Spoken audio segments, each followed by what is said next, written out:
अस्सलाम वालेकुम। हाँ जी, की हाल चाल? गल सुनो, फतराना देता किदों देना? ईद तो बाद देना।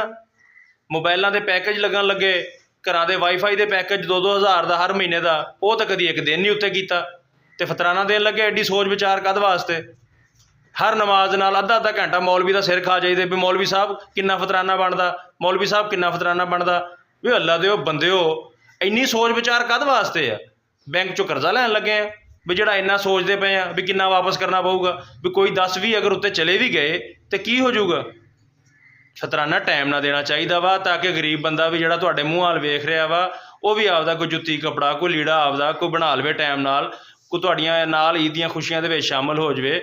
आपां तां ऐ पुछदे हैं हर नमाज नाल मौलवी दा सिर खाने आ ते देना आखिरी रात नूं भी जिहड़ा किसी दे कम ना आवे। टाइम ना देना चाहिए, इवें नहीं करना चाहिए। जो देना वा कोई नहीं 10-20 उत्ते थले कोई गल नहीं फर्क पैंदा।